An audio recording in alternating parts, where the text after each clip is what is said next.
আসার পরে আমার ওই মেজো নাতনি নিয়ে আমি গেলাম গা, মানে ওই ছোটো নাতনি আর আমার মেয়ে, ওই দুই মা আর মেয়েকে আমি বাসায় রেখে তারপর আমি ওর নিয়ে গেলাম গা। যাওয়ার পরে আমি আমার বাসা ওই কাছেই, বিসি রোডের কাছেই বাসা। যাওয়ার পরে ঘন্টাখানিক পরে আমি শুনি যে ওরে পায় না আর কি, ওই 3 মাসের বাচ্চা আমার ছোটো নাতনি ওর পায় না, ও খুঁজে পায় না। তো আমি আইসে ওরা খুঁজলাম, খুঁজে পরে থানায় গেলাম।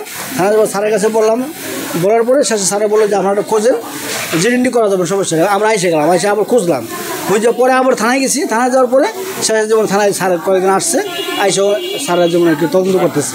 এই পর্যন্ত আর কি ঘটনা। একমাত্র স্মার্ট সিটি বসুন্ধরা, আধুনিকতায় এক ধাপ এগিয়ে। যার বাচ্চা হারাইছে উনি হচ্ছিল আমাদের চকবাজার মসজিদের সামনে ইমাম মোহাম্মদ রফিকুল ইসলাম।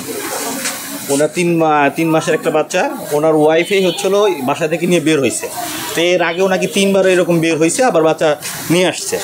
কিন্তু লাস্ট যেবার এই বের হয়েছে উনি হচ্ছিল হয়তো কোনো অচেতন করে ফেলছে ওনাকে, অচেতন পার্টি ওনাকে নিয়ে হয়তো ওনার কাছ থেকে বাচ্চা নিয়ে গেছে। কিন্তু উনি বাসায় উনি একা ব্যাক করছে, বাচ্চা নিয়ে আসে নাই। কিন্তু আসার পর উনি কিছুই বলতে পারতেছে না এখনও।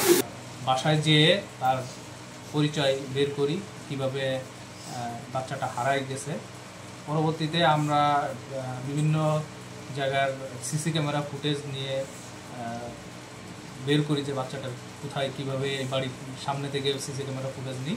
সেইখানে আমরা দেখতে পাই যে কোনো একজন ওই বাচ্চাকে নিয়ে বের হয়ে যাচ্ছে।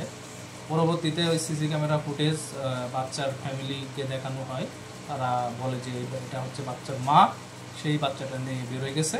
বাচ্চার মাকে আর একটু বিভিন্ন অ্যাঙ্গেলে কথাবার্তা বলার পরে বাচ্চার মা স্বীকার করেন যে বাচ্চাকে তিনি উপশহরের পাশের যে নদী আছে, নদীর ভিতরে ফেলে দিয়েছে। পরবর্তীতে নদী থেকে বাচ্চা উদ্ধার করা হয়।